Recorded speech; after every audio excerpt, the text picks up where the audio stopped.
Hi, my name is Aya. You're watching Aya Reads, and I'm here to finally read the books I bought 9 years ago from my first ever book haul. So this is basically a part 2. I did a video reacting to my first ever book haul, which I'll leave linked for you. And there were some books in there that I had not read yet. So if you don't want to be spoiled for that video, watch that one first and then come back. And if you don't care if you already watched this video, then I'm going to tell you about the 4 books I'm going to be reading in this video. 4 of the books I have not read yet. So the first one is The Treachery of Beautiful Things.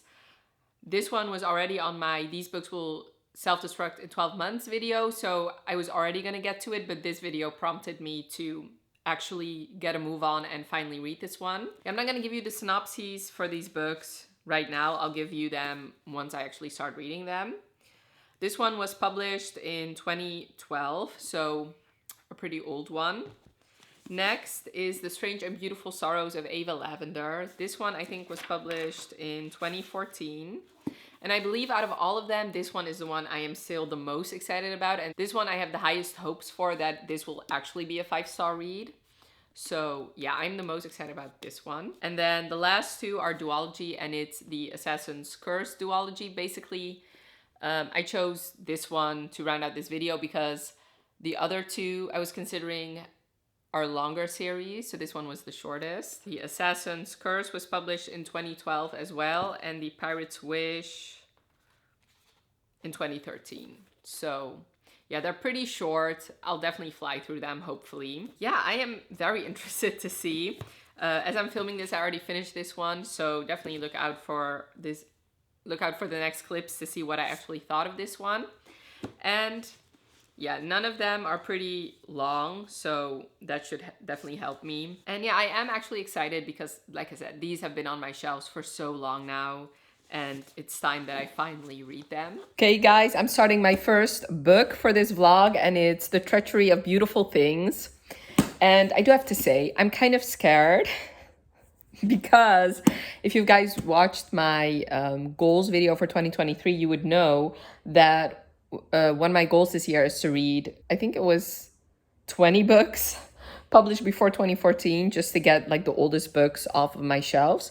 And if you've watched that video, you would know that I DNF'd most of them. So I'm kind of I'm kind of scared that that is going to happen in this vlog, because I'm not going to lie, I'm not going to force myself through these books. If I find that I cannot get through them, I will DNF. But hopefully that will not be the case, because, you know, I bought them once and I was earning way less money back then. So like the amount of money I was making, I was spending on these books. So they were worth way more back then for me. And I was excited about them at one point. So hopefully I will love them. So like I said, The Treachery of Beautiful Things. Ooh, sexy. So let me tell you. So the tagline here says, the trees swallowed her brother whole and Jenny was there to see it. Years later, when she returns to the woods to finally say goodbye, she finds herself lured into a world of strange and dangerous creatures. Among them is Jack, magnetic, temperamental, and not to be trusted. But Jenny's determined to find her brother with or without Jack's help. As she struggles to navigate a fairy world where nothing is what it seems and no one is who they say, she's faced with a choice between salvation and sacrifice. I am a sucker for fae stories. Although I don't know if that is technically true, because I loved Sarah J. Maas's fairies. I have tried to read a couple of fae books, young adult fae books, from the time this was written, and they were not a huge success. But I guess we will see. Let me actually read you the first line. It's kind of boring. So the first line in the prologue is, the streetlights flickered on the outside. Wait, I cannot read today. The streetlights flickered on outside the window and Jenny looked up from her book. Girl, Jenny could be me.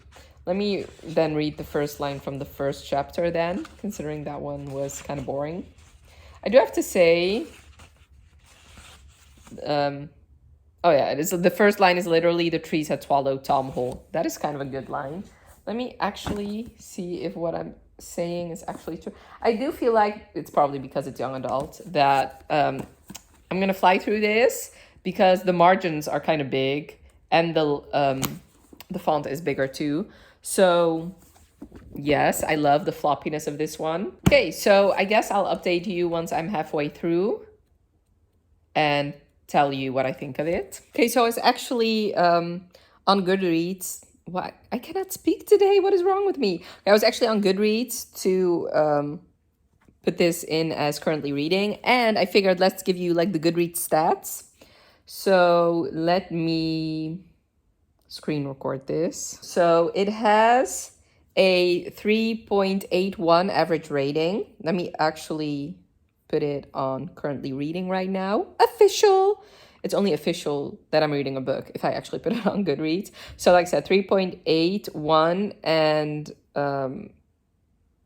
yeah, it's a pretty even split between 5, 4, and 3 stars. Let's read a couple quotes from this book. Beware a kiss, he told her. Kisses are powerful things. You expose part of your soul. Kings were not patient, not even the fallen kind. Okay, listen. Okay. So far, I'm not impressed with these quotes. So this was not a good experience or experiment. So anyway, moving on. I am glad to see that most people that have read it seem to love it. And yeah, 3.8 average rating is pretty good. So I don't know if this added anything to this video, but whatever. I decided to put it in there, and so I did. So once again, see you later when I actually have read a part of this book. Okay, so I am about 160 pages into the Treachery of Beautiful Things. And I gotta tell you, I am really loving it. It is so whimsical. You essentially, like, right at the start, you don't even spend any time in the human world. You immediately, the story immediately transports you to the Fae world. And it is like the classic Fae type of world. There's tons of different fairies. There's a mysterious Fae person named Jack. There's a character named Puck. Some of it is definitely based on a Midsummer Night's Dream. Pretty sure Puck is also a character there. I don't know. I've never read a Midsummer Night's Dream, so I couldn't really tell you what the exact parallels are. Also, there is a Fae queen named Mab, which also obviously is a character in the Throne of Glass. Yeah, definitely the Throne of Glass series. So yeah, I really like the familiar things about the whole Fae world. I do have to say, I don't think the characters are very fleshed out, especially Jenny. Like, I don't know anything about this girl. Even though she's our main character, I don't know. Like, all I know about her is that she has a brother who was missing. Like, that is her entire personality. Just the fact that she's the sister of a missing boy. That's it. Jack, I am interested in. But also, once again, like, his personality is that he's just mysterious and that is it. And yeah, there is some like background info about him and like the king and queen of fairy.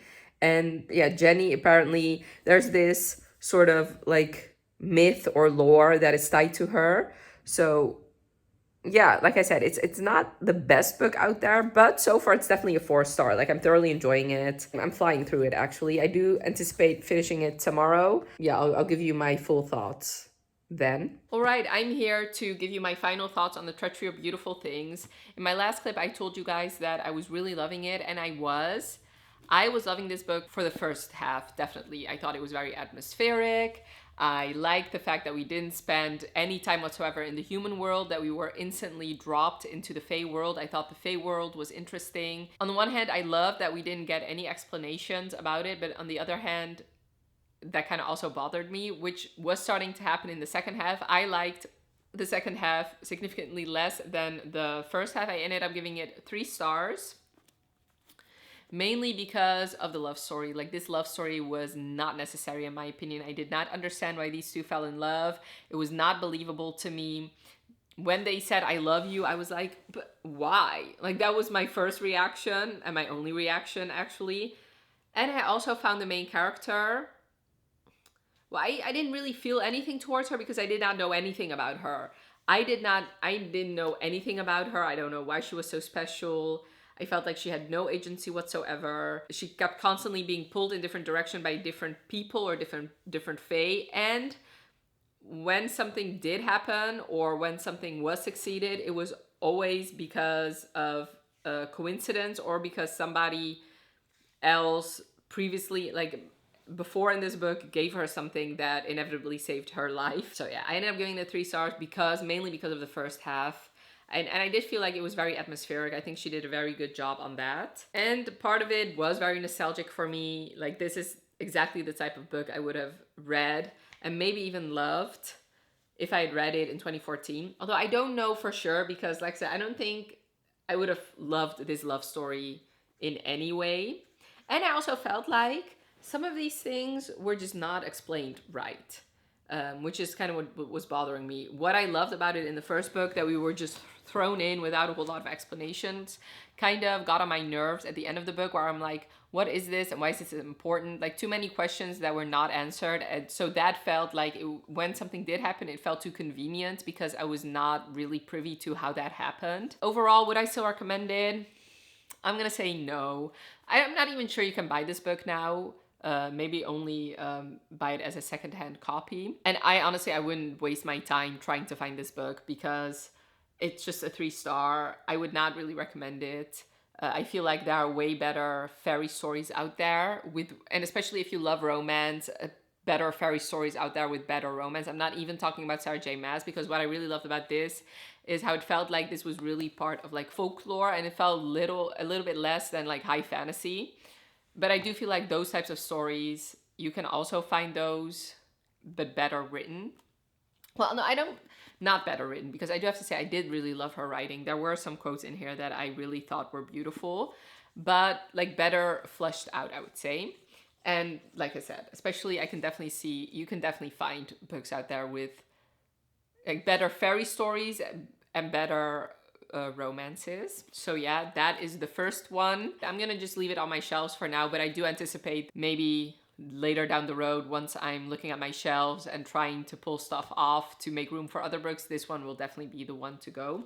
Overall, like, I don't feel like I wasted my time reading it. Definitely not. I was enjoying myself while reading it, especially like I said in the first half. But this is not really going to be that memorable, and it's not really going to stick by me. And like I said, I wouldn't really recommend it. Okay, so I'm coming at you after filming a bunch of videos, and it's so fucking hot here. So this is going to be a very quick update. I started and finished The Assassin's Curse by Cassandra Rose Clarke. This was published in 2012, and I told you guys in that book haul that I mainly bought these two because the publisher was going out of business and these books were not going to be, or these covers were not going to be available, so it was basically a panic purchase, and it showed because 9 years later I still hadn't read them. And I got these mainly from the recommendation of Little Book Owl. She really loved them. And ever since then, ever since that reaction to that video, I also looked at all the unread ebooks I have. And I actually have 2 novellas that are part of this world that I also have not read yet. But I did start and finish The Assassin's Curse. This has 295 pages, and I really enjoyed it. I thoroughly enjoyed it. I really enjoyed my time. And in fact, after I finished this, I started The Pirate's Wish right away. And I started it today, actually, and I'm on page 35. So this is basically a continuous story. I know it has been published in a different cover, and they are actually combined. They've combined them, and I think that was a good idea. So The Assassin's Curse is about Inanna. So this is based on like a Middle Eastern setting, I'm pretty sure. I mean, at least the names are supposed to. Inanna, she's a pirate's daughter, and she has been arranged to marry this man, and she doesn't trust him because he's very beautiful. So she runs away, and while doing so, they send an assassin to kill her. But when he's getting ready to kill her, she actually saves his life, and that puts a curse on him, and this curse means he has to protect her at all costs. And even if they are apart for a little bit, he gets headaches, and every time she's hurt, he's hurt as well. They basically go and set out to break this curse, travel by ship and stuff like that.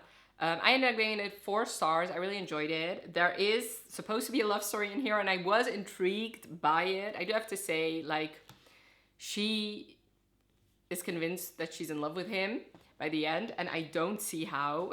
Like, I mean, I see how you can have a crush on him or find him attractive, but to actively be in love with him, that I didn't understand. When I left them in this book, they were trapped on this sort of like island situation, and they're trying to get off, and they want to break his curse. I do feel like I would have loved this book way more if I had actually read it at around the time I bought it, because the whole unrequited love thing in here, like, I would have eaten that shit up 9 years ago. But yeah, I gave it 4 stars. I did really enjoy it.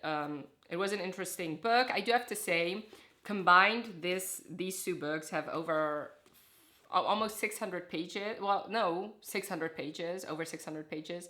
And I do feel like it could have been condensed a little bit. But I mean, they made it a duology, so I guess that's why this book is as long as it is. But even though it's not long, it's less than 300 pages. I do feel like since it is a continuous story, this could have been cut down a little bit and it could have just been one book. Because there are some parts in here where they're just meandering and not much is going on. I did enjoy my time. And I do have to say, I read this at a time where a lot was going on in my life, and I didn't really have, like, in the week I tried to read it, I didn't have a whole lot of time to read. So it took me a week to read. But I know that if I didn't have everything going on this week that I did, it would have only taken me a couple days. So I have high hopes that I can finish this in 2 days or maybe even less. So yeah, really enjoying my time. And like I said, this book, it just continues on from this one. So I don't think I can tell you a whole lot about this one once I finish it, but I'll definitely come back and give you my rating. And then I've already read 3 books for this vlog, and I'll only have The Strange and Beautiful Sorrows of Ava Lavender to read. I realize I'm not a good vlogger. I'm committed to this vlog, so I'm gonna keep going. Moving on, I finished The Pirate's Wish. And I do have to say, I think I said this in the in my first update for the first book, this really is a continuous story. So in my head, even though on Goodreads I'll count it as 2 books, it's really just 1 book. I love this more than the first book. I did really love their love story in here. In the beginning, I didn't really understand why she fell in love with him, but I went with it. And when I went with it, I just started shipping them hardcore, and I really loved watching them fall in love. Would I recommend this duology? I guess I would. I did enjoy my time, but I do have to say, there are so many books out there, and I have read better young adult fantasies. But if this has been on your radar, if you love pirate books, then I guess like you could definitely read this. It's very piratey, especially the second book is. And I do have to say, so in this book, or in this series, Najee, the main male character, he has to complete these 3 impossible tasks. And I felt like 2 of those tasks, like the way they resolved, made sense. The third one, however, made no sense whatsoever. And I felt like this task was impossible, and the author just like pulled something out of her ass and just put that in here. So that kind of ruined it. I was debating on giving this book 5 stars, but especially because of that last part, I ended up giving this 4 stars. And I do have to say, like I said, this does not stand very well on its own, since it is such a continuous story, and that's also the reason why I gave it 4 stars.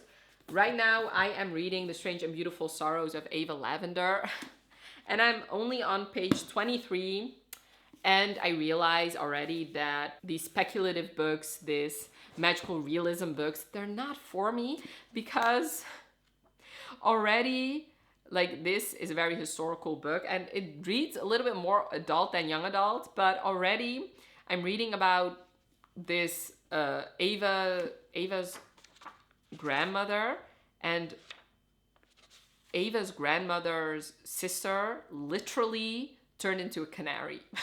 And I don't know how that happened. Like, what the fuck? That was not explained. And I know this is a story about a girl with birds, who's with wings, but she was born that way, whereas this child all of a sudden turned into a bird. I don't know. I just like... And there's already some other thing that was very magical realism me, right? I am going to continue on. Hopefully I'll start loving it, because I do really love the writing style, but I don't think magical realism stories are for me, because I either want just a contemporary or a paranormal where the rules are set, even though it is set in our real world, or I just want a high fantasy. Magical realism, it just makes no sense to me. Like, I love fantasy stories, and I love reading fictional books with magic and stuff like that, but it's still like in that premise, it still needs to make sense for me. Whereas magical realism, it just never makes sense. But anyway, I am, like I said, I'm not giving up. I just read the first chapter, so I will continue on. This is really like an intergenerational story. Oh yeah, one other thing. Yeah, that is also like, that was the second thing that made no sense. Like, her great grandmother is literally turning invisible. Like, I just read a sentence where it was like, yeah, eventually they could go through their mother and grab something. I'm like, why? That makes no sense. Anyway, I guess it's less than 300 pages. So my plan is to read this today and tomorrow and finish it tomorrow. And then I'll give you my update for it and finish this entire vlog. I do have to say, as much as I love reading these backlist books, and I love that I really read, like that I finished 4 books that I bought 9 years ago, I miss reading the usual books I read. So I don't think I'm gonna do this anytime soon, vlogging 3 books that I bought all those years ago. I will incorporate the book haul in some other ways in TBRs, but I think I just want to limit it to 1 or maybe 2 books a month and not more than that. Like, I already read 4 books that I bought 9 years ago this month, and that does not really make me happy, as much as I did enjoy most of what I read. Guys, I'm about 100 pages into The Strange and Beautiful Sorrows of Ava Lavender, and I'm not liking it. This makes me sad because I had the highest hopes for this one. I was convinced that this was going to be my favorite, but I am about 100 pages in, and confusion is ripe. First of all, I don't know why this book is called The Strange and Beautiful Sorrows of Ava Lavender, because like I said, we're 100 pages in, so that's 1/3 of this book, and Ava has not been born yet. So far, the only thing I've read about are Ava's grandmother and about her brothers and sisters. Now I've read a giant section of Ava's mom. And so far I'm still in Ava's mom's section. I don't know. Like, this is historical fiction, which I did not realize. Although 2014 books set in that time are almost becoming historical fiction. But anyway, Ava is apparently born around the wartime. I'm not connected to these characters because you basically follow an entire generation. This incredibly sad thing happened for Ava's mom, and I did not care a little bit, like not even at all. Things are just like mentioned off the cuff that are supposed to be pretty significant and a big deal, and I just don't care. Like, for example, Ava's mom was in love with this boy that she grew up with, and he left for school, I think, and she assumed that he was going to come back for her, and then he came back, but now he's engaged to somebody else, which it was just like one line. And then they had sex, even though he's engaged to somebody else. I'm just like, confusion all around. I don't care about these characters. Like I said, Ava's not even been born yet, so I'm just confused on the title. Like, it's really weird that 30% in, the supposed main character has not even been born yet. So for today, I'm actually traveling from Amsterdam to Rotterdam, which is like an hour and a half each way. So I'll have 3 hours, hopefully, to read and finish this book, because I really don't want to DNF it. I really don't. I really just want to see what the hype is about. I'm really hoping that at one point I will start to like it. And so far, the writing style, I'm just like, it's fine. Oh my God, I'm almost getting naked here. The writing style is fine. Like, it's not lyrical at all. Like, I've read way more beautiful writing than this. And I really thought that the writing was going to be its saving grace, and it's not. I really hope I'm going to like it. So far, it's like a 2.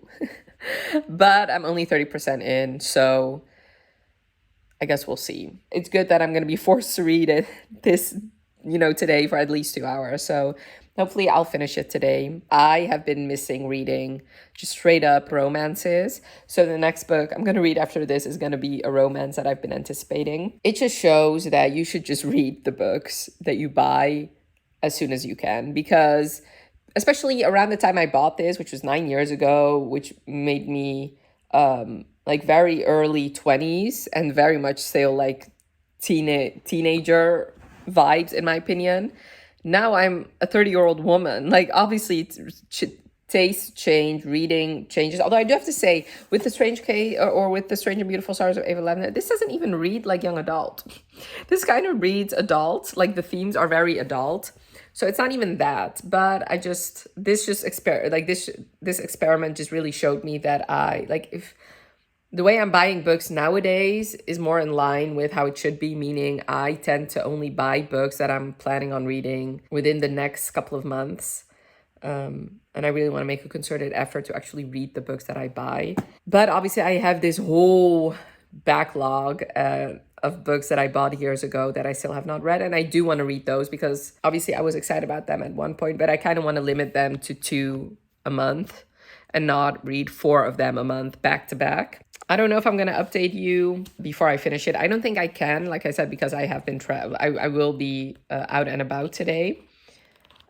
But I'll definitely obviously update you once I finish it, if I finish it. But I'm going to make a concerted effort to not DNF it. Okay, so I'm going to give you my final thoughts on The Strange and Beautiful Sorrows of Ava Lavender. I unfortunately gave it 2 stars. I was debating last night. I was debating between a 2 and a 3. But I feel like the ending, even though it was compelling, it didn't save this book for me. And it also made me realize how little I was connecting to these characters.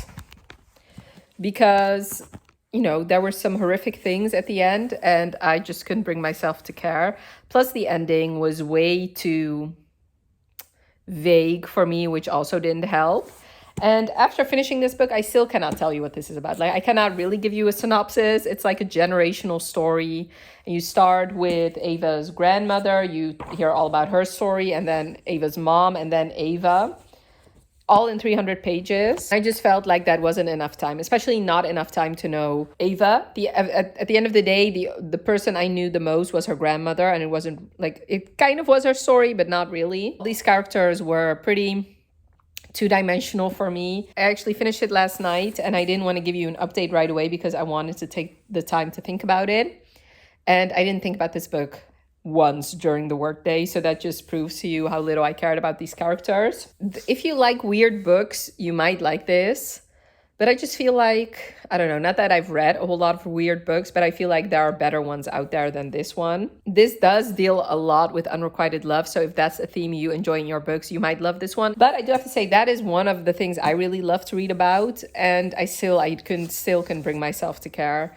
Because yes, there were heartbreaking things, but I have to care about the characters to be heartbroken about that. And that wasn't the case with this one, unfortunately. So the book that I had the highest hopes for turned out to be my least favorite in this video. So let's just rank them. So I gave this one 2 stars. The Treachery of Beautiful Things, I gave 3 stars. And The Assassin's Curse plus The Pirate's Wish, I both gave 4 stars. So no 5 stars in this vlog, unfortunately.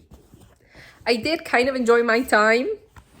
It was a good experiment, but I think I told you in an earlier update, this is your PSA to just read the books that you buy as soon as you buy them. Because especially while reading The Strange and Beautiful Sorrows of Ava Lavender, the only thing I could think about was that I really wanted to read a romance.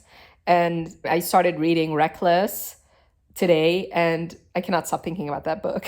Even though I've only read 50 pages of it, the only thing I want to do is read. Whereas when I was reading these books, I found myself doing other things as opposed to reading. So I'm not sad that I read these books, but would I recommend them? I don't think I would recommend any of them, honestly. The only ones that I would kind of recommend are The Assassin's Curse duology, but to be fair, I honestly think that there are better young adult pirate books out there. So I'm not regretting my time reading them. I'm actually not regretting any of these reads, but I do feel like I would have loved them way more 9 years ago.